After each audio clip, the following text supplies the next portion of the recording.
La cuarta Conferencia Mundial de la Mujer, celebrada en Beijing hace 28 años, sentó las bases para el avance de la igualdad de género. Cierto es que no se han desarrollado al ritmo. Egia da, horiek ez direla garatu guk nahi genukeen erritmoan, edo are gehiago merezi dugun erritmoan, gizarte ekitatibo bat izateko, non pertsona guztiek aukera berberak izateko aukera izango duten baldintza berdinetan. Hori dela eta gure erantzukizuna da politika funtzional eta erreal zehatz bihurtutako promesa gauzatzea. Eta emakumeok zientzian eta teknologian ere leku nabarmena izango dugula ziurtatzea. Emakumeek zeharka bultzatzen baitute bizitza modernoren ia alderdi guztietan aurrera egitea. Eta kanpoan geratzea ez da aukera bat zuzenbidezko subjektu garen aldetik. Era berean, genero ikuspegia funtsezkoa da berrikuntzarako eta aurrera biderako. Eta hemen gaude gizarte bat demokratikotzat eta osasuntsutzat hartzeko funtsezkoa den helburu horretarantz beste urrats bat egiteko. Segurtasuna barne hartzen duen hitz horren zentzurik zabalenean. Datozen 2 egunotan, goi mailako adituak izango ditugu, gure begirada eremu zehatzetan zabaltzeko eta erronkei buruz hitz egiteko, baina baita aurrean ditugun aukerei buruz ere, has gaitezen zientzia, teknologia eta berrikuntza berdintasunarekin eta berdintasunerako izeneko esparru txostenarekin. Edo txosten nagusiarekin premiazkoa da txip aldatzea. Hore handia da guretza profesional ospetsua aurkeztea. Maria Anjeles Saie, gizarte zientzietako doktore bikaina eta garapen sozioekonomikoko, berdintasuneko eta gizarte digitaleko politika publikoetan aditua. Arlo horietan esperientzia eta dedikazioa handia duenez, baimendutako ahotsa da eta erreferente garapenaren, berdintasunen eta iraultza digitalaren arteko elkargunean. Txalo bero bat, Saie doktorearentzat.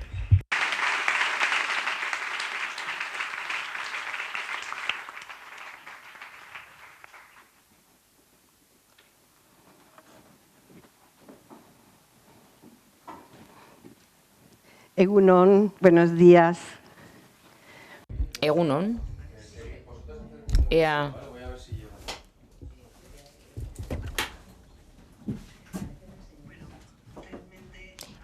egia esan, egunon denoi,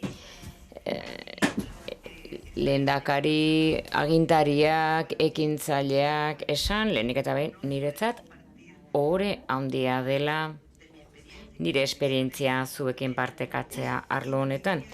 Eta gainera esan nahi nizueke, hortik harago, niretzat ohore horrek esan nahi berezia duela. Hemen bainago nire gurasoak ohoratzeko, nire gurasoak Gorrosen jaio baitziren, eta Felisa Ortiz de Zarate zientzialaria aintzinaria izan zen osasun arloan, eta horren beste eman zuena, eta horren beste jaso zuena hiri apartonetatik, eta eredu inspiratzailea izan zelako gure familiako emakume guztientzat, beraz, oso berezia da niretzat gaur hemen egotea.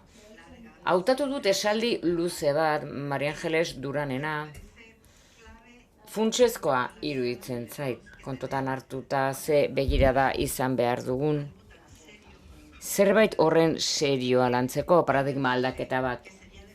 Berak esaten zuen gehiegizkoa izango zela bi belaunaldietan iritsi berriak mendeetako metatzearen ideien metatze bat etorriko zela. Hau da, hizkuntza falta da, baita ere kontzeptuak denbora eta baita ere esperientzia transferitzeko ideien bizitzan, baina esperientzia hau desberdina izan da, eta oraindik ere boz publikorik gabe dabiltza munduko emakume guztiak. Kontzientzia sortzea, hizkuntza sortzeko saltasuna gutxi balira bezala, eta horri eransten zaio esperientzia berritzailearen estatutu intelektual hauskorra. Nola markatu esperientzia personalaren eta pasadizoren arteko mugak, nola goratu esperientzia ezaguna, oraindik ere hain esplizituki sistematizatuki eskasa dena kategoriara iristeko, perspektibak horrekatzeko, ez da nahikoa emakumeak eta beste talde sozial batzuk normalean baztertua denak arrazonatu dezaten eta transferitu dezaten bere esperientzia beraien gain baita ere egin dezaten apostu bat eta horrek dakarren urradurarekin, hau da besteen esperientzian eraikitakoan eta baita ere elementu funtsezkoak ez daudenak bere norberaren esperientzian sortzeko. Horrek esan nahi du paradigma aldatzea hitz egiten dugunean arlo jakin batean, hain ikusezina izan den arlo batean, ezin dugu kategoria gorputz itxi bat sortu hasieratik, baizik eta eraiki egin behar dugu modu berritzailean eta desberdinean ezagutza lortzeko. Nire aurkezpena trinkoa da, kontrasankorra, ez da ohikoa, barkatuko didazue, baina niri ez zait okurritzen nola aldatu daiteken txip bat titularrekin bakarrik. Lehen da bizi uste dut informazio asko behar dela eta datu asko behar ditugula. Baina batez ere alternatiben adierazpen bat egin behar dela eta kausak ere jakin zer den kausetan oinarritu. Ezagutza batean oinarritu oraindik ere erreferentzia asko erabili ditut. Gehienak anglo-sajoiak hemen oroar hispaniar munduan, latinoan eta euskadin ere erreferentzia zehaz gutxi ditugulako. Baina oinarrian ez kasurik egin datuei asko jarriko ditudan arren. Baina nik nahi dut hobeto ulertzea joera. Bueno, 3 gauzei buruz hitz egingo dut, bata oso laburra agertokia zein den, arrakalak eta egon litezkeen arrazoiak, sistemikoa, hezkuntzatik, karreratik, zientziatik, teknologiatik eta berrikuntzatik eta hainbat erronka. Bueno, agertokia bizkora aipatuko dut, baina uste dut garrantzitsua dela jakitea eraldaketa errotikoen aurrean gaudenak, polikrisi batean, gainera ingurune hauetan disiplina ugari biltzen dira, hau da bang horretan, bits, atomoak, neuronak eta geneak, aurrerapen zientifiko esponentzial batzuk ditugu inguruan, eta teknologia hazten ari da sektore guztietan. Teknologia hitz egiten dugunean, teknologia guztiz arlo hain txikituta dago. Nik uste dut, horiek direla funtsezko betaurrekoak jantzi behar ditugunak. Niri asko gustatzen zait Elga Nobot niren esaldi hau eta holaxe dio. Konplexutasuna behar dugu eta jakin zer ikasi dezakegun sistema konplexuen inguruan etorkizunaren ziurgabetasunei hobeto aurre egiteko. Zientziak laguntzen digu ulertzen eta sistema konplexuak hobeto eredutzen edo modelatzen. Hainbat ikuspegi behar ditugu esperientziaren aniztasuna atzitzeko eta bakoitzak bere soluzio partzialak ditu eskaintzeko. Arau eguneratuak behar ditugu giza jokabideak gidatzeko eta erakunderik egokienak etorkizunari datxezkion ziurgabetasunari aurre egiteko inork ez dauka egia. Eta guk dugun arazoetako bat da ikasi egin behar dugula hibridatzen eta elkartzen eta elkarrekin hitz egiten. Y posibles causas, me voy a centrar en 4 ámbitos, sobre todo. Eta lehenengoan CTI-ren subjektua. Nor da? Gero gainera esan behar da zerbait CTI-ren inguruan. Hau da, zein den edukian, zein den helburua eta zein den ekosistema. Subjektuan sartuz gero ikusten dugu, ezin dugula ondo esku hartu, gertatzen ari den horretan emakumeekin sektore hauetan ez badugu egiten intzidentzia artikula batetik bizi ziklo osoan. Desberdintasuna sistemikoak dira eta matagarriak dira eta bizitza osoan adierazten dira edo gauzatzen dira, beraz beti planteatu egin behar dira gauzak bizi zikloaren bitartez eta ikusi nola gertatzen diren transizioak. Lehen fasean sartuz gero sozializazioan ikusten dugu arrakalak oso goiz hasten direla. Eta ikuspegi zeharkakoa behar dutela, baina gero gainera behar dugu ikuspegi vertikala ere bai zientzia, teknologian eta berrikuntzan. Alderdi komunak bai dituzte, baina baita ere oso desberdinak eta estrategia fokalizatuak izan behar ditugu bakoitzarentzat, 3 sektorerentzat esate baterako, zientzian, ez da egia emakumeak ez dutela parte hartzen, emakumeak parte hartzen dute eta asko gainera ikusiko dugu horren. izan ere hemen adibide argiak daude. Teknologian gutxiago parte hartzen dute eta berrikuntzan errealitate mistoa dugu. Hau da, areto honetan galdetuko bagenu zer ulertzen dugu berrikuntzaz, emaitza errantzun bat izango genuke parte hartzaile bakoitzaren iritzia erakutsiko lukeena. Hau da, berrikuntza oso anitza da, batzuentzat ekintzaile gazteak dira, teknologian, beste batzuentzat ezagutza transferentziarekin du zerikusia, beraz ados jarri behar dugu hauetako kontzeptuak mugatzeko. Orduan gauza bera gertatzen da STEM kontzeptuarekin. Ni naiz kontzeptu honen aldekoa, uste dut ez digula laguntzen operatibizatzen eta ulertzen zerari den gertatzen emakumeekin sektorean. Esaten nizuen bezala, zientzian emakumeek parte hartzen dute batez ere bio edo sozial aurrezkia jarrizkero. Eta presentzia gutxiago dago zientzia esperimentaletan.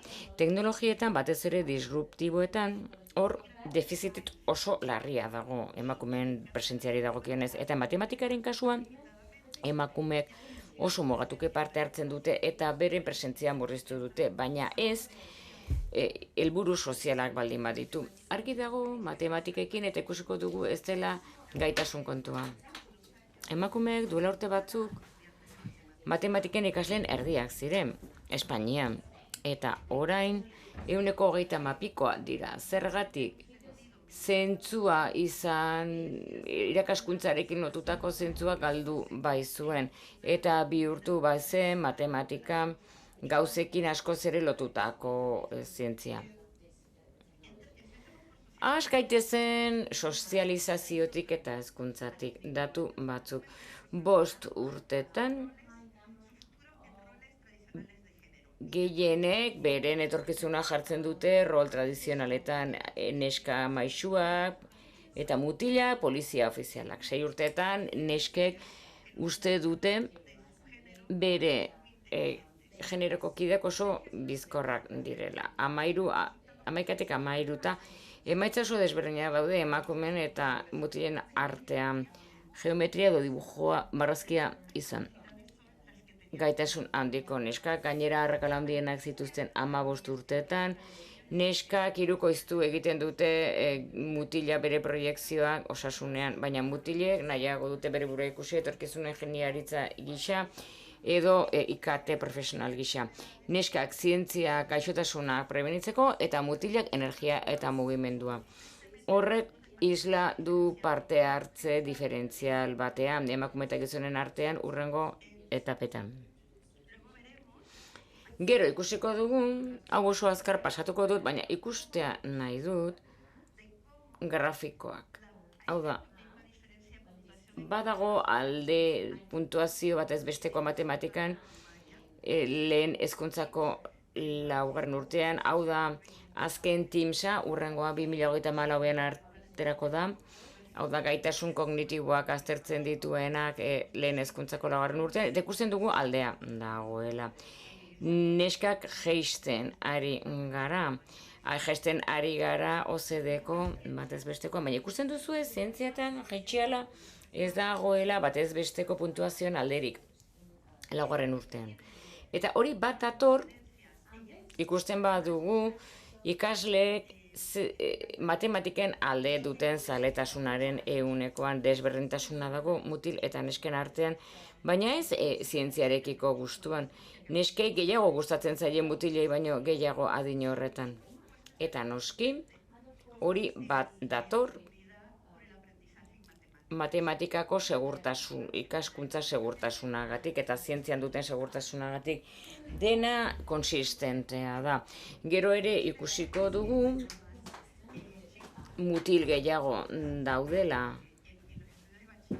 batxilergoko ikasketetan, zientzian eta teknologian, humanitate eta gizarte zientzien ondoan, hau da oso lerro argia da, jadanik ez da 2008-2018an ikusten da, neskak 120an bakarrik hautatzen zutela teknologia adarra mutileikin konparatuz. Eta gero pasatuko gara PISAra. Eta hor ikusten dugu PISA dela matematika gaitasunak eta irakurketan eta zientziak neurtzen dituena 15 urterekin, eta hor ikusten dugu matematikako batez besteko puntuazioa isten ari dela, zientzietan ia itxi eginda, eta gero ikusten ditugu beste faktore batzuk azken pisan aztertu zirenak 2018an, non argi ikusten dira diferentziak daudela ikasleen lehiaketa arloan. Neskak, mutilak askoz ere lehiakorragoak dira neskak baino gehiago, eta baita ere porrotaren beldurra, diferentzia 15 urterekin. Hau da, porrotaren aurreko beldur horretan. Gainera, ze motivazio dagoen atazak hobetzeko nesken alde beti, neskak 15 urtekin ez dira hain lehiakorrak, baina askoz ere perfekzionistagoak dira. Hau da, pozik nago lan bat ondo bukatzen dudanean, ondo bukatu arte ez dut uzten, eta autoeraginkortasunean ere badago alde bat, eta beti ere mutilen alde. Ze espero dute ikastea 30 urterekin? Bueno, hor alde oso handia dago. Ikusten duzuen bezala, neskak bereizi egiten dira osasun arloan. Normalean zientzia arlokoa dena.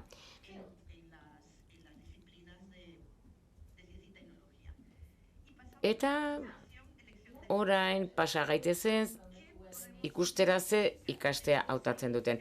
16, 17, 18 urteko neskak adin horretara iristen direnean, iragan horrekin guztiarekin, perfekzionistak dira, oso ikasle onak, ez dute segurtasun autoexigenteak dira, beti ere gizarte inpaktuari begira daude, bokazionala dira, irakurleak, narratzaileak, adiskideak izate gustatzen zaie, holistikoak dira, eta esaten diogu neskak, apuntatu ikaskuntza teknologikoetan. Eta esaten dute ez direla erakargarriak, usteko dute beren bokaziotik eta usatu egingo dituela, beste aukera interesgarri batzuekin lehiatuko dutela, gutxiengo bat izango dela, bakardasuna sentituko dutela une tribalagean, pensatuko dute friki arraro batzuk direla, oso perfekzionista direnik, esatea oso zaila izango dutela nota onak ateratzea, eta baita ere agian ez dutela batzuetan irakasgaia gaindituko, eta baita ere gehien maite dutenak dezepzionatzea, beste interes batzui uko egitea, ze gainerako bizitza ez baita batera garria. Están sometidas a un entorno de dicotomías, para luego en muchos casos no ser bienvenidas. Eta esto solo convence a una minoría de mujeres. Ze gutxiengo gaitasun matematikoan oinarrituta daudenak, edo ingurune familiarizatuta daudenean, eta arlo hau adibidez ingeniarien seme alabak, ingurune familiarra funtsezkoa baita borondate bokazional horretan, eta gehienak, neska gehienak ez dira horrelakoak. Begira ezazue. Perfekzionista aplikatuak dira hauek, neskak ikasle hobeak dira, ia ikasketa maila guztietan. Hezkuntza maila altuagoak dituzte, baita ere adimen artifizialean lan egiten dutenak ere bai. Ez da gaitasun kontua, guztiz kontrakoa. Eta hor dituzue adibide batzuk ikusteko, ze notak dituzten batxilergoan graduan, neskek nota hobeak izaten dituzte, beraientzat nota onak izatea oso garrantzitsua da. Gainera, hori pasaporte bat izango baita mundu konplexu batean aurrera egiteko. Gainera, ustetasak txikiagoak dira emakumeen artean. Eta gero, datu oso garrantzitsua, hau da, zientzia eta teknologiari buruzko pertzepzio inkestan. Zientzia eta teknologiarekiko interesa bikoitza eta gizonen artean, emakumeen artean baino, eta arrakala zabaldu eginda 2020ko inkestan. Hau da, lehen 13,9%koa zen. Alde handiena 15 eta 24 urte artean gertatzen da. Gizonen 30%, emakumeen 13%aren artean. Une horretan hautatzen dute karrera hain zuzen ere. Eta, beraz, Gainera lehiatu egiten dira indargune erlatiboekin, 15 urteko neskak 2 aldiz hobeak dira irakurketan, zientzia eta matematikan, eta 31 puntu ateratzen diete mutilei irakurketan. Zergatik ez dira ondo irakurtzearen alderdi onak azpimarratzen? Zer eramango zintuzke okerrago egiten duzun zerbait egitea edo hobe egiten duzun horren artean? Zergatik ez da uste arazo bat dela, genero arrakala bat dela irakurketan hain ondo egitea? Eta hori aldatu egin behar dugu. Gainera horrek ematen digun arrasto bat ikusteko nola irakatsi behar dugun eta nola ezin dugun erabaki dikotomiko baten aurrean jarri neskak. Nik gazte askoi planteatu dire familian, eta nire ingurunean 16-17 urte zituztenean, matematikan edo zientzian oso onak zirenean. Ez dutela zertan uko egin behar bere bokazio artistikoari, hau ez dela gizarte sozialak eta zientziaren arteko borroka. Ze hor, hain zuzen ere, neskek esaten dute, ni onena naizen lekura joango naiz. Ez da nahikoa ona izatea, baizik eta planteatu behar dugu hau modu testu inguruatu batean. Eta beraz, hemen kontua ez da estereotipo negatiboak izatea, neskek ez dute hain itxuan hautatzen. Eta hau ikusten dugunean subjektuari lotutako ikasketak hautatzen dituztela, utzi egin behar diogu hautatzen. Ez gera konturatzen askotan dikotomia hau, esate baterako, gauzei begira balima daude eta gainerakoak humanitateak eta bideozientiak pertsonei begira daude eta neskek ez dute hautatu nahi gauzekin lotuta dauden arloak. Eta beraz horrek dakar transformazioaren karga. Sistema horretan nahi dute gu integratzea inolako kuestionamendurik gabe. Horregatik, esan behar da neskak ez daudela zientziatik aldenduta. Eta marko berri bat behar dela erresistente gisa.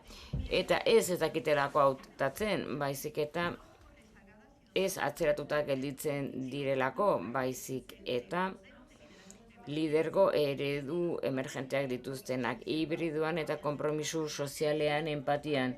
Orain ikusiko dugu hain zuzen ere, jarduera erlazional horietan etzaiela duten balioa ematen. Eta lidergo hau ez dago atzean, baizik eta aurrean dago emakume eta gizonentzat testuinguru aldakor honetan. Oso bizkornoa ikusteko ze gertatzen den lanbide heziketa eta unibertsitatea iristen denean, sistematikoki proportzio oso apaletan, zientzia eta teknologian, kasu honetan, lanbide heziketa oinarrizkoan 17% dago, baina gero irudi pertsonalizatua 80% iristen da, segregazio erabatekoa dago. Neskak oroar,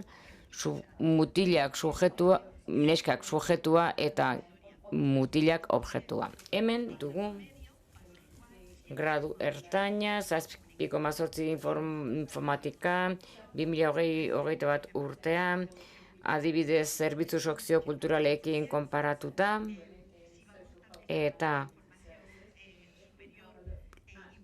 goi mailako ikaskuntza joten baldin bagara 13 bat da, informatikan, hemen ikusten da 2020 urtera arte, nola hori ez den aldatzen ari.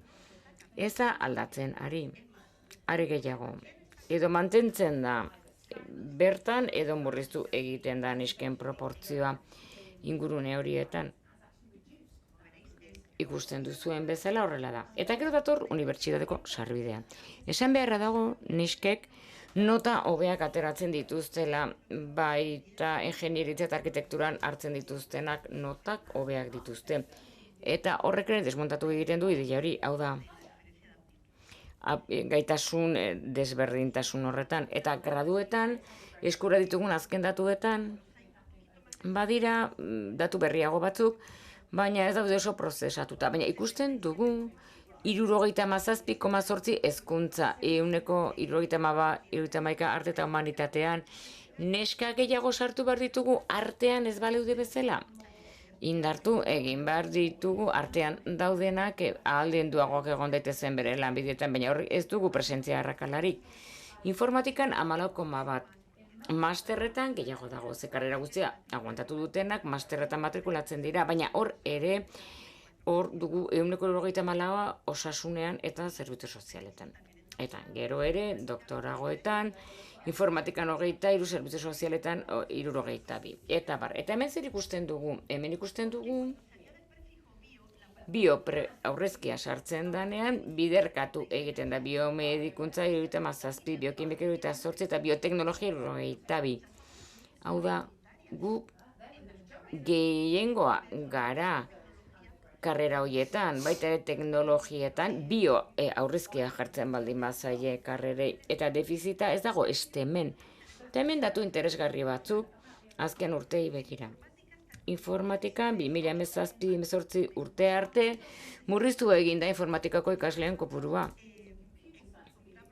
Hau da, proportzio askoz ere altuagoan zeudenak,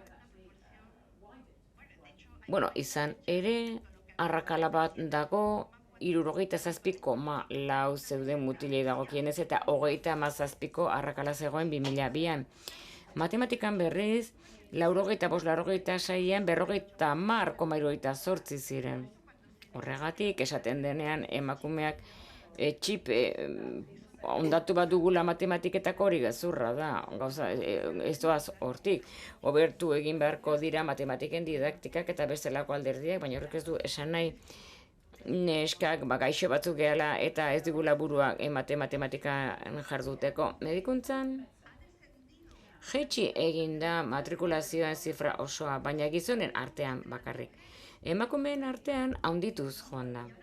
Eta gaur egun, 2020 eta 2002tik pasatu gara, 22.000-tik 30.000-era. Ikasleen 60,6 emakumeak ziren. Baina begira dezagun medikuntzarekin gertatzen den gero prekarizatu ez dadin. Ez dezagun esan emakumeak sartu behar dutela zientzian modu generiko batean. Ze hor egon bagaude kimikan, ikasle gehienak emakumeak gara. Ingenieritzan, industrian eta eraikuntzan emakumeak murriztu egin dute askeneko 7 eta arrakala 9 puntu handitu da. Baina ingenieritza bakoitza mundu bada. Eta gero, zergatik hau? Sistematikoki, azterlan guztiek esaten dute, gizonek nahiago dute gauzekin lan egin emakumeek pertsonekin. Erabakitzeko faktore gakoak interesa, beharra eta ez gaitasuna. Genero berdintasunaren paradojak, adibidez Finlandian, Norvegian, Suedian edo Estatu Batuetan neska gehiengoak dira, baina hori delako modu bakarra proiektu bat aurrera eramateko. Eta esate baterako beste herrialde batzuetan, Finlandian, Norvegian, Suedian edo Estatu Batuetan edo hemen ere bai, Espainian nahiago dugu hautatzeko aukera ematen badigute, ze mundu nahi dugun objektuaren, zientzia da, teknologiaren islolatuen mundua, bokazionalarekin eta sozialarekin aldertuta nahiago dugu bestearekin gelditu. Kontua da, erabaki dikotomikoak izan behar duela orduan erabakitzen duzu interesagatik eta ez beharragatik. Gero, baita ere, genero enfokea falta da, kurrikulum didaktikan, narratibetan, erreferente eskasia dago, ikus ezintasuna, zazpi este maskulino gehiago daude filmetan, baita ere estereotipo tradizionalak eta zientzian eta teknologian, baita ere rol ereduak sektore teknologikoan, genio misoginoak amisetan, eta hau paradigma oso arriskutsua da eta normalean emakumei ez die erakartzen. Hizkuntza, karreren edo programen izendapena askotan izen desberdinak baldin bat dute, gogorragoak edo bigunagoak, adibidez, ingenieritzen kasuan, industrialean eta organizazioan Madrilen 20 puntuko aldea izaten dute. Eta ia kurrikulum berbera dute. Eta azkenean, irakasleen eta familien rola eta beren aurreiritziak.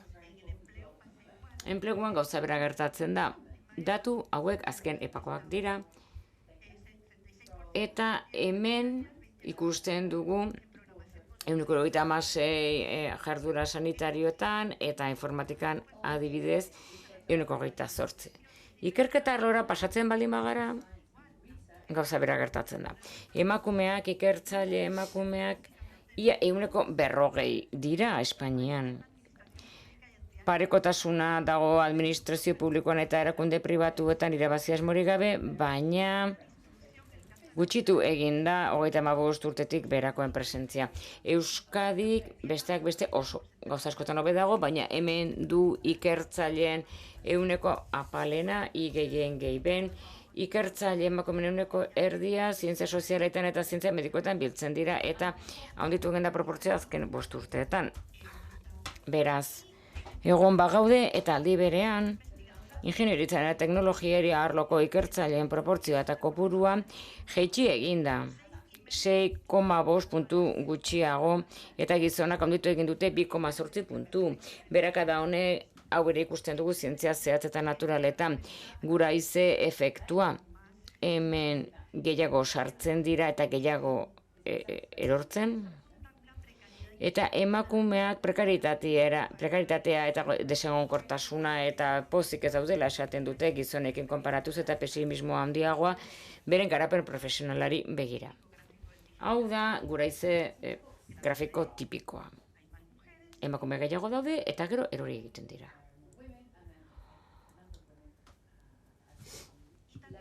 Eta hemen ere ikusten da ze segregazio horizontal dagoen sektoren artean, eta konsistentea da, ze dena kontinum bada, hemen ikusten dugu jadanik, gero eta gutxiago hitz egiten da kristalezko sabaiaz eta maila hautsiaz hitz egiten da. Baita ere karrera zientifikoaren aldi gakoa bat egiten duela familiak sortzeko momentuarekin. Desajuste bat dago bizitza profesionalaren eta karrera lineal eta konzentratuaren eredu hegemonikoaren artean denbora globalean, eta baita ere egunerokoan. Eta emakume askok bere karrerak moldatu egiten dituzte, beren aurrera bidea gelditu egiten dute, eta lan malguagoetara jotzen dute. Eta beste batzuk utzi egiten dute. John eta Jennifer efektua. Hau da, 6 unibertsitate amerikarretan egin zuten eskaera berea laborategi gerentea sartzeko kurrikulum berarekin, neska gaizki ebaluatu zituzten eta mutilak oso ondo. Eta hori inkontzientea den aurreiritzi bada, eta asko funtzionatzen duena, denek gauza bera esaten dute, gero argitape zientifikoen kopuruaren arteko arrakala, eta ikusten da egiletzari buruzko arauak ez daudela, eta baita ere emakumeen ekarpenei askoz ere aitortza gutxiago egiten zaiela. Neskek 13% aukera gutxiago dituzte ikerketeak sinatzeko, batez ere inpaktu handikoak direnak. Eta baita ere aurreiritziak produkzio zientifikoan. Eta Frantziako CNRS-ak ebaluazio sakona egin du honen inguruan, eta badaude irizpide inkontziente batzuk. Honen gainean, nesken eta mutilen artean erabakitzeko orduan zein den ikertzaileen eginkizuna, baita ere sari zientifikoen lehortea gainera. De la calidad de la propuesta, temas tan sutiles como, por ejemplo, el efecto de las pruebas de opción múltiple. Resulta que las chicas perfeccionistas... Emakume perfekzionistak ez dakigunean erantzun bat zurian uzten dugu. Bueno, ez dakizu zer diren penaliza. Oiek, Turkiako unibertsitatean eta Espainian Mirren 6 puntuko aldea ere ezartzen du. Eta baita ere espezialitatea hautatzea. Pentsatzea gauza sutila den, baina zenbateko inpaktua duen, ze proba mota dauden. Test motak ikaragarri kontrakoak dira emakumeentzat. Gero lan ez promozionagarriak. Emakumeak adjudikatu egiten zaigu enpresetan eta zentroetan ikerketa, hau da, bekaduna hartzea, eta eguneko aginduak egitea, aktak egitea, eta pendientea egotea giro profesionalean badaudelako pertsonak gatazkak daudenean eta erabaki behar diren. Hauek dira lan ez promozionalak. Eta urtean hilabete hartzen dute.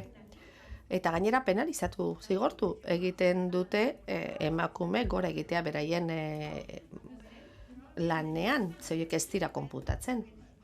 Beraz, subjektuarekin dauka honek guztiak zer ikusia, pertsonekin, eta hori penalizatu egiten da, zigortu egiten da. Zazue zalantzarik egin, medikuntzak gero eta gehiago prekarizatuko dela, emakumeak direlako nagusi. Eta beste lan horiekin gauza bera gertatzen da. Gakoa dira gizartearentzat, baina ez daukate aitortzarik. Kongresuetara joatea, biltzarretara joatea, eta bar, eta bar. Que llaman el sesgo de experiencia, proximidad y de dentro fuera del grupo. Gero, ebaluatzeko orduan, faktore horiek, kasualidadea, emakumeak ez dira kalifikatzen, Matilda efektua deritzo horri.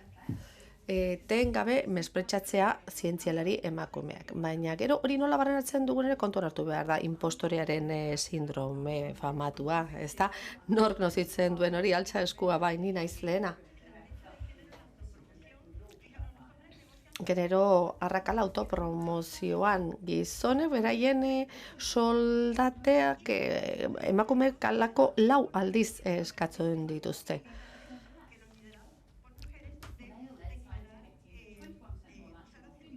Eta gainera, adjektibo positiboak erabiltzerakoan, berritzailea, bakana, interesgarria, etc.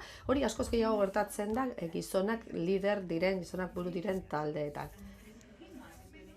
Emakumek referentzi gutxiago egiten diete beren buruari eta beti gizonen atzetik ikusten dute beren burua. Beraz, hemen faktore psikologikoak ere badaude eta horrek zopa, saltza moduko zerbait sortzen du. Bueno, irudi batzuk ekarri dizkitzu eta ezagunak egingo zaizkitzue alde horretatik. Liburu hau atera berria da eta benetan harritu ninduen Beatrizen Mezunek. Lider handi bat lortzeko, bera lider handia da teknologian, baina berak dio helburuak sortzeko askoz denbora gehiago erabili behar izan zuela, beren mugetatik aurrera, eta beti estres gehigarri bat zegoen. Eta impostorioaren sindromea egunero nozitzen dugu hor bere hitzak, baina beste batzuek esaten dute, sindrome horrek ematen dituela emakumeak, gauzak aldatzera beraien lanean, ez? Errua, alde batetik eta bestetik, motxila ikaragarri astuna emakumeok gainean daramaguna. Eta lotuta dago gauza gaizki egitearekin, bai familia inguruan eta baita inguru profesionalean ere. Eta horrela epaitzen dugu gure burua modu beldurgarrian. Baina hortxe gaude, ze hala ere aurrera jarraitzen dugu, hor gaude. Erreproduiziogun teknologiaren arloari hemen izugarrizko akarrala dago. Ez behar bada beko postuetan teknologian ere joera handiak ikusten ditugu, baina bai teknologia disruptiboetan. Talentu arrakala bat dago, eta hor espezialisten 5 espezialitatik bakarra dago ikaten aldean. Baina gehienak gainera sare sozialetan eta merkataritza elektronikoan. Kasualitatea hori ere. Hor ikusten dituzue datuak buruen liderren artean 27% emakume eta 46% gizon. Eta STEM arloan 23% besterik ez dute bukatzen edo amaitzen lanpostu teknologikoetan. Hor ez dago estrategiarik ikusteko nola sartu daitezkeen emakumeak sektore digitalean, ez? Ze egin psikologoekin, soziologoekin, biologoekin, kazetariekin, teknologia zeharkatzaile baten arloan. Hor ikusten duguna da, IKT-etan dauden emakume gehienak ez direla teknologoak. Berak, estrategiak behar ditugu, gazte ez teknologoen gana begira. Eta hor oso gutxi ari gara lanean. Gero, esan bezala, teknologiaren karrera hori utzi egiten dugu emakumeok, eta teknologia disruptiboen defizita ikaragarria da. 26-tik bera, adimen artifizialean, aplikazio mugikorretan 6%, software diseinuan 6%, zibersegurtasunean 20%, estandarrak ezartzerakoan 10%, Python garatzaileetan 13%, hemen ikaragarria da arrakala. Gizonak dira adimen artifizialeko irakasleen 80%tik gora, eta ikusten dituzue datu hauek guztiak katastrofikoak dira. Adimen artifizialaren arloan non gaude? Osasungintzan, hezkuntzan, justizian, giza mugikortasunean, eta bar. Gero, konzentratuta daude emakume lanpostuak diseinuan eta kudeaketan, baina askoz gutxiago DevOps eta arloan, konputazioan eta operazioetan. Eta honen inguruan badaude, jada, azterlanak. Zer gertatzen ari da adimen artifizialen arloan? Hor ere segregazioa gertatzen ari da, subjektuaren konzentrazio gertatzen ari da, soldata bajuagoak, naiz eta formakuntza maila altuagoa izan, alderdi formaletik. Espainiaren kasuan, arlo teknologikoan hutsuneak daude. Espainiako espezialista digitalen 62%ak Espainian enpresatik kanpokoak dira. Eta hemen migrazio karga handia dago. Ze askotan, soldata hobeak ditugu eta giro hobea ere bai. Ze teknologikoa oso sektore globala baita, batez ere goiko lanpostuetan, goiko mailetan. Soldata okerragoak, ikasteko baldintza txarragoak daude, eta gainera pizgarriak ere gutxi dira enpresetan. Ze oroar esperientzia duen jendea eskatzen da, baina jende gazteak ez dauka esperientziarik, eskarmenturik. Beraz, hor errotazio maila handia dago. Teknologia digitaletan 1,7% besterik ez dira emakume. Eta horrek 18. postuan kokatzen gaitu DESI indizean, ekonomia eta sozietate digitala, gizarte digitalaren indizean. Euskadin datuak onak dira IKT-an, hor batez bestekoaren gainetik gaude 9 puntu gorago, muga sektoretan datuak txarrak dira, eta IKT-etan emakume espezialisten kopurua jaitsi egin da. 22,5 ziren 2010an eta 17,9 dira 2020an. Eta unibertsitateek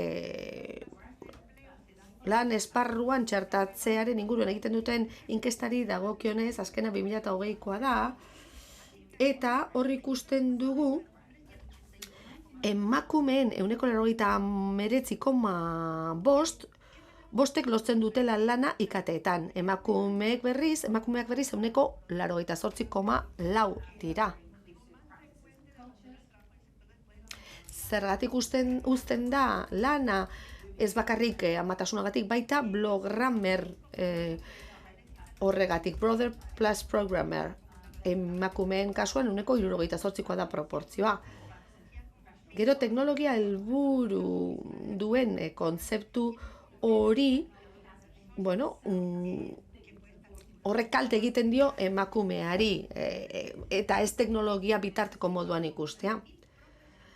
9.000 profesionalek egindako azterlan batean, 10 herrialdetan, Europan, Amerikan, Asian, profesionalek horiek zer diote? Sektore hau nerd jotzen dutela, teorikoa dela abstraktoa eta ez daukala nahikoa helburu. eta alde nabarmenak daudela nesken eta mutilen artean. Eta gainera auzitan jartzen dituzte, lehiakortasunera bideratutako horiek guztiak. Jazarpen kontua ere badago, bideojokoetan, eta jokan moldei dagokienez ez dauzkagu nahikoa eredu.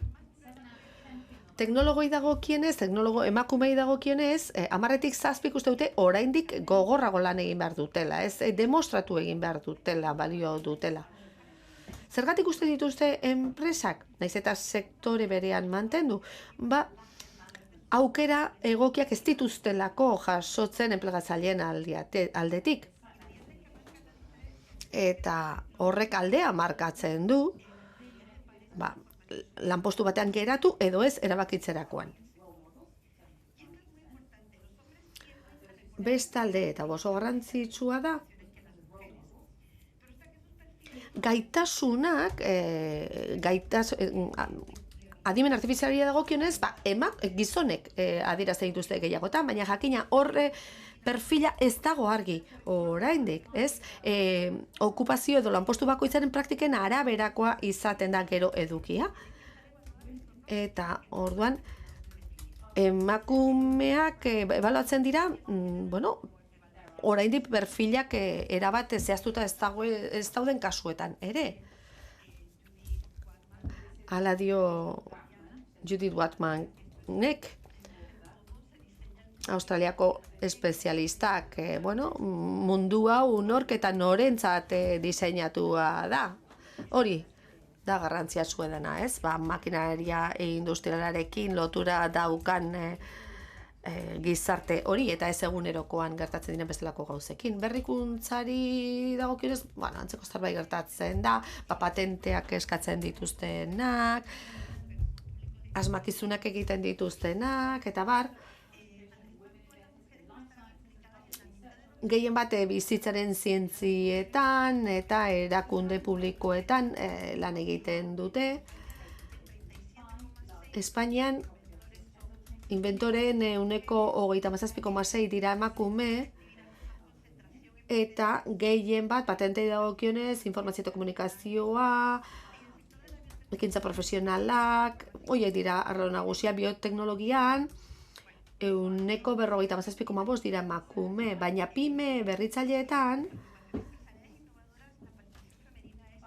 emakumeen parte hartzea oso txikia da. Oso apala da. Hemen ez baita daukagun marko komun bat, zer ulertzen dugu berrikuntza kontzeptu horrekin. Horrere dikotomia handia daukagu, kontzeptua bera dago dikotomizatua, eta hemen defizita ez da bakarrik presentziana, baizik eta aitortzarena eta arretarena. Hor joera bat dago, logika ere bat maskulinoa da berrikuntza hitz egiterakoan, eta emakumeak ez daude hor identifikatuta, ez dira identifikatuta sentitzen.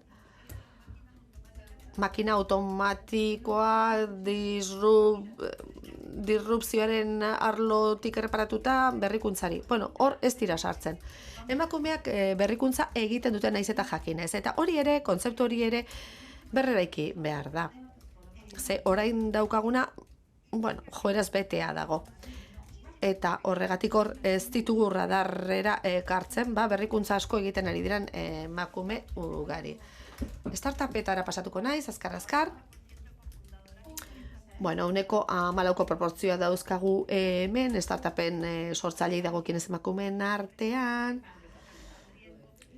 Arrisku kapitaletako inbertsioan 2/3 ez dira jasotzaileak.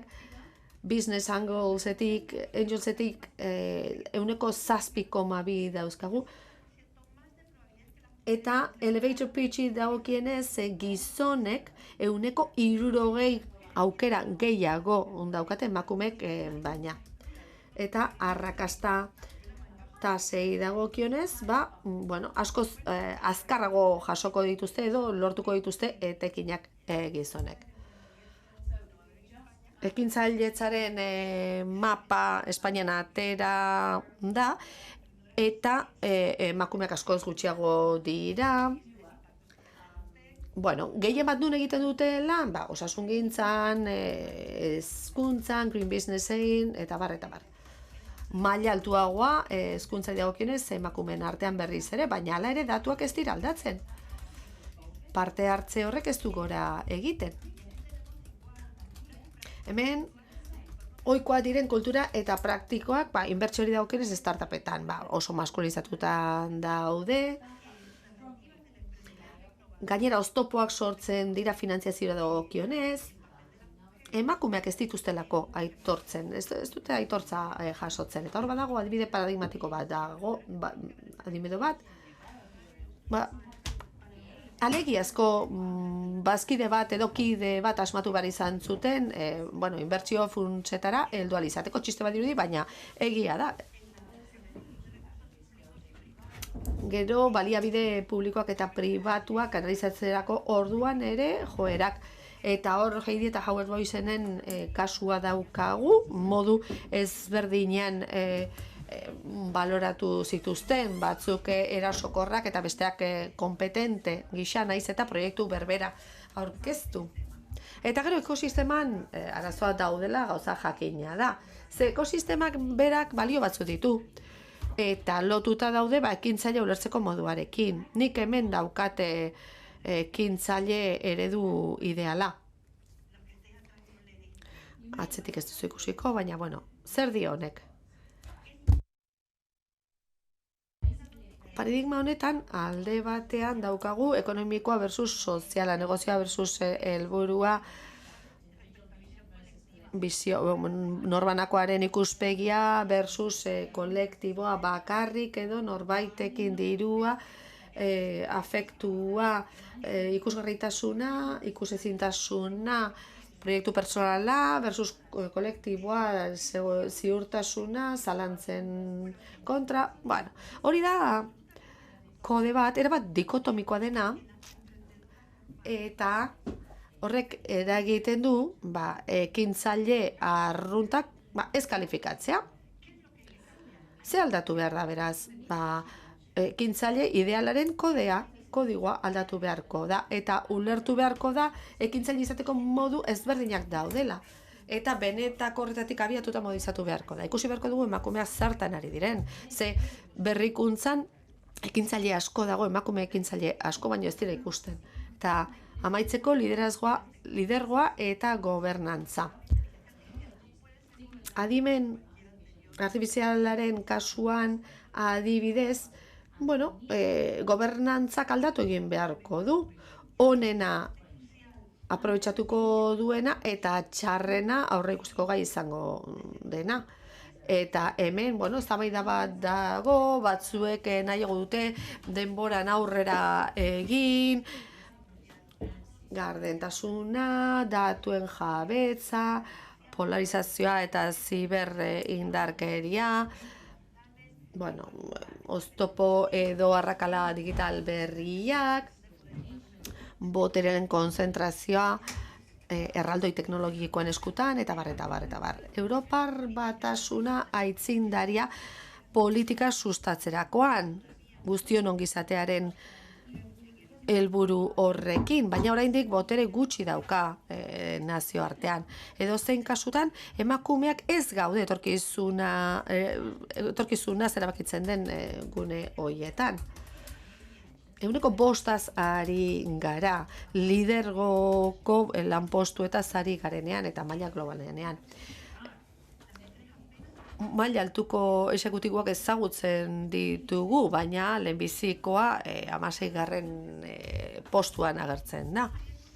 Hor, gainera, arrisku sistemiko ikaragarria dago. Hemen, adimen gaitasunaren eraginari buruzko esaldi batzuk ekarri ditut, eta zer esan nahi duen txarragotik hasi eta onenera joan arte. Nola lortu horren inguruko gobernantza eta nola lortu emakumerik gabe.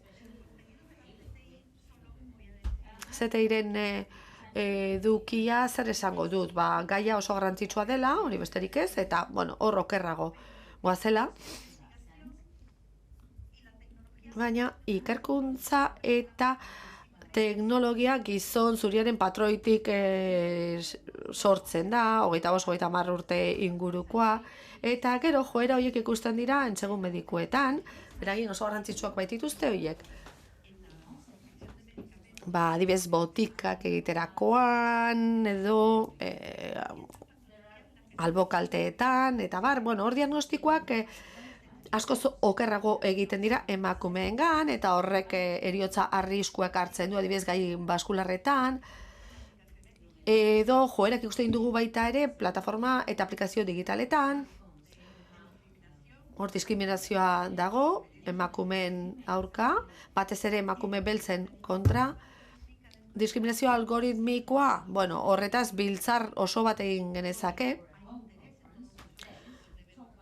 sektorean interesa dago ikusteko nola lantzen den, nola jorratzen den diskriminazio hori, baina hemen azterketa global bat egin da, 130 sistema hartu ziren, 44ak genero sesgoak zeuzkan, eta hori lotuta zegon adibidez emakumeek lanpostuak lortzearekin, edo hautaketa prozesuetan, hor nabarmena zen gainera adimen artifizialaren arloan, baina arlo guztietan airbagak, segurtasun ualetan, edo txaleko antibalen kasuan, pianoetan, adreiluetan, baita komunetan ere, komun publikoetan.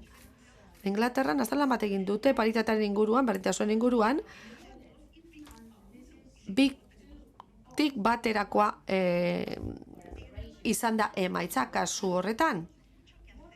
CTI-ren kasuan, helburua asko daukagu egiteko. Horrek karpen bat egin behar da genero berdintasunari dagokionez, eta modu konprometituan egin behar da hori. Garapenerako kontzeptuen definizioa daukagu hemen. Horrek ez dio soilik ekarpen bat egingo emakumeari. Ez, emakumeekin eraikitzeak esan nahi du, iraunkortasun maila ere handiago izango dela bizitzari dagokionez. Bizitza bera dago jokoan gaur. Eta bizitzaren jasangarritasuna erdian jarri beharko da, ODS horiek bermatu nahi baldin baditugu, baita zientzian eta teknologian ere. Egia da lerro espezifikoak daudela, ikerkuntza eta garapenari dagokionez, hor aurrerapenak egin direla, egia da, baina asko dago egiteko, behar duten indarra eta eragina izan dezaten. Gauza bera gertatzen da, nola egitari dagokionez, baina honetaz ez dut hitz egingo, ze hurrengo ingurukoan gai hau jorratuko da. Gauza bera esango digute, asko egiten ari garela, baina asko gelditzen dela. Ze ekosisteman subjektu bat ez baldin badaukagu aldatuko dena, prestatuko dena, ezagutza datuak sareak izango dituena, baita gaitasunak ere, gai honen inguruan, ez gara hemen besterik gabe genero arrakala hutsaz, ez, askoz gehiago dagor. Baina hori egin ezean, zaila izango da gauza berriak edo ezberdinak egitea. Eta bukatzeko, erronka batzuk aipatu nahi nituzke, ibilbide hori egin ondoren haurtzaroan hasi eta boterean eta gobernantzan amaituta egin dugun ibilbide horretan. Egiturak aldatu beharko dira, ezin dugu aztu hau sistemikoa dela, esparru guztietan gertatzen baitira gai berberak. Espero dut konbentzituko zintuzte dela, hau sistemikoa dela esaterakoan, eta beti ikuspegi hori izan behar dugu, alegia objektu, subjektu, radar hori aplikatu beharko dugu. Bestela, estem kontu horrekin jarraitu dezakegu hizketan, oso maila generikoan, orokorrean, aldaketak bi norabidetakoa izan behar du, emakumeen jarrera, gaitasunak eta bai, baina sistemak berosotasunean ere bai, erabakiak hartzerakoan, inklusibo egiteko mundu hau. Niri etengabe galdetzen didate, bai, baina emakumek ez dute gailurrera igo nahi. aukera ematen diezu, baina ez dira, eskertxarrekoak dira. Ez, hori ez da ikuspegia. Zein da ikuspegia? Mundu konplexu honetan posible da populazioaren erdiari uko egitea eta erdi horren gaitasun kualifikatuari uko egitea posible da? Askoz hobeto ezagutzen duena, datuen arabera, ikusi dugu hori, bizitzaren kudeaketarekin askoz lotura zuzenagoa daukana hobeto ezagutzen duena arlo hori. Ikuste ezagun zer egin behar den emakumeak hor sar daitezen, eta hori da gakoa. Jakina, hor dikotomia alde batera utzi behar da, zientzien eta humanitateen aldea. Ausentzia bakarrik ez presentziak ere aztertu beharko dira. Horrela, bakarrik ikusiko dugu zelako indarra daukagun inguru horietan. Nazkatuta gaude, defizitetik bakarrik kalifikatuak izateaz, aspertuta gaude, nazkatuta gaude. Zerbait falta zaigu? Kasualitatea. Baina hori lortzen dugunen, ja beste zerbait faltako zaigu, ze horrek jada ez du balioko. Tira, hori ez da planteamendua. Espazio asko daude, eta gu bertan gaude, hemen iraultza teknologia zientifiko eta teknologikoa egiteko, humanitate digitalen esparru berri bat sortu beharko da. Eta bertan emakumeek protagonista izan beharko dute. Zientzia guztiak enpoderatu beharko dira, aldundu beharko dira. Baita humanistak ere. Bide batez, humanitate digitalei buruz hitz egiten danean nik ez dut horre emakumerik ikusi. Eta orduan nik galdetzen du, baina zertaz ari ote dira izketan? Zertaz ari ote dira? Humanitateen aldean dauden horiek ez badaude foroetan, bereien eskarmentuaren berri emanez eta ibilbiden berri emanez. Horregatik beti esaten du subjektutik hitz egin behar duela, eta ez objektutik.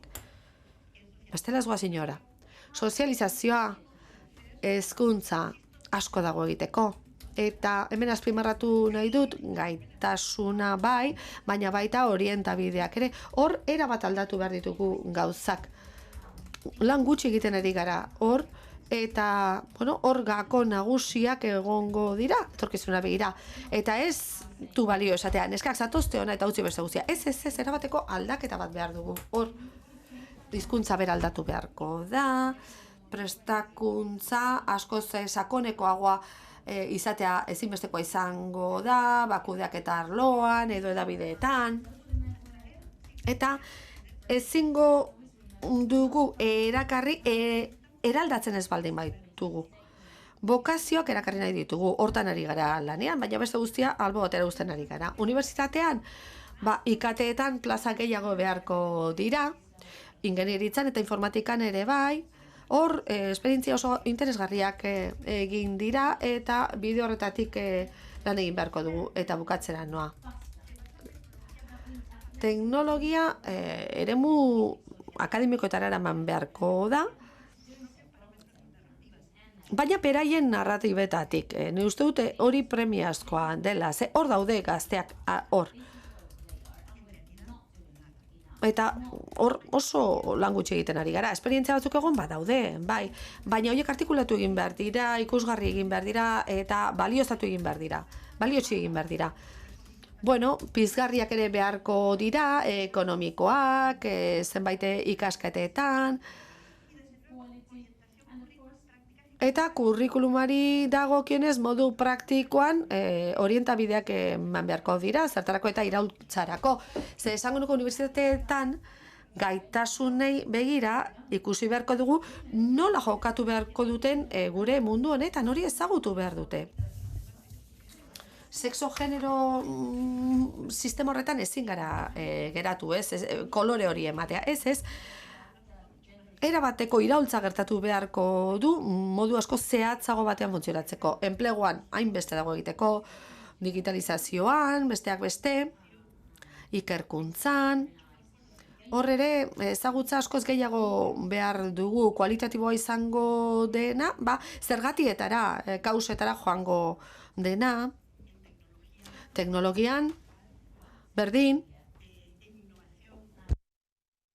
berrikuntzan, narratibak eta praktikak aldatu beharko ditugu eta parte hartze gehiago osatu beharko dugu emakumeen aldetik. Benetako berrikuntzaren berri eman beharko dugu, emakumeek egiten ditugun hori, startupak, az gaitezen hor dauden hoiei laguntza eskainiz, askoz laguntza gehiago behar baitute startupen mundu horretan, non ez duten kalifikatzen, nahiz eta zoragarriak izan eta eragin handiak izan, eta zaldi handiaren kultura hori eraldatu beharko dugu. Y volver un poco a lo no tan grande al presente. Eta hain handia ez den horretara bueltatu, orain aldira, lur gainekora, eta ez bakarrik zerutiarra horretara, non startup femenino gehiago egon daitezken. Eta lidergoa eta gobernantza. Parte hartze femenino eta feminista gehiago erabakiak hartzean ingurune horietan. Lehendakariak esan duen bezala estrategia azeleratu bat behar da. Ezin dugu esan, ez egiten dugu, baina gelditzen gara 1,5-ean. Ez azeleratu egin behar dugu, arriskatu egin behar dugu, eta horrek esan nahi du hibridatu egin behar dugula ere, bai? Zen modutan ulertzen dugun politika berrien eraikuntza? Neuroberdintasun gehiago behar dugu, nik uste dut neurozientziak gauza asko dituela eskaintzeko berdintasun politiketan. Eta gainera mundu horiek elkartu egin behar ditugu ZTI agenden barruan. Beti ere esperimentazioa bultzatzeko, ez baituko bilturrek izan behar horren aurrean, eta utxe egitea ere, bai, noski. Eta porrotarekin eta katxarekin ere jokatzea ze jarraitzen, baldin badugu gauza bera egiten. Beti naiz eta jende, meritu handiko jendea egon, botere handorik ez dutenak eta ikusgaitasun gutxi dutenak. Baina lortu behar dugu integratzea arloetan dauden esperientziak sarean jartzea. Hori oso garrantzitsua litzateke.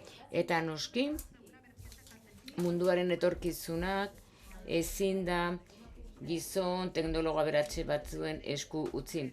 Hau da, aliantza ZTIen artean gehiengoa izateko. Ez da gutxiengo bat, hau da, sinetsi egin behar dugu. Lerro espezifiko berriak eta ze intzidentzia dauden genero arrakala guztietan, ZTI, zientzia, teknologia eta ikerketan. Alduntzea zientzia sozialetan, bizitzen zientzian ze gero eta gehiago botere gutxiago dute. Eta ez dezagun ahaztu gaur egun zientzia horiek funtsezkoak direla. Eta baita ere autopromozionalak ez diren jardura horiek enpresetan egiten direnak eta dimentsio sozial horrekin zerikusia dutenak. Beraz, apustu argia gai hauek sartzeko berdintasun agenda guztietan eta bozak eta narratiba berriak eta ZTI berriak sartu alizateko zientzia eta teknologiak sortzeko gizarteak dituen premiakin. Beraz, bukatuko dut. Kontakizuna aldatu egin behar da eta baita ere eraldaketa zientifiko digitalaren sujetuak nahi balin badugu eskutik joan gizonekin. Hemen ez gara iristen dikotomiko esanez gizonak ostiko bat kanpora. Hori ez da ideia, beraz horregatik da oso garrantzitsua gizonak ere tartean egotea iraultza honen barruan. Baina ez bagara gu orduan nor, eta ez bada orain noiz beste batek esaten zuen bezala. Guk aldatu mundu aldatzeko, guk geu izateko mundu aldatzeko, hori da gure lehen erronka. Alduntzerako bide pertsonala eta aldi berean partekatua. Eskerrik asko.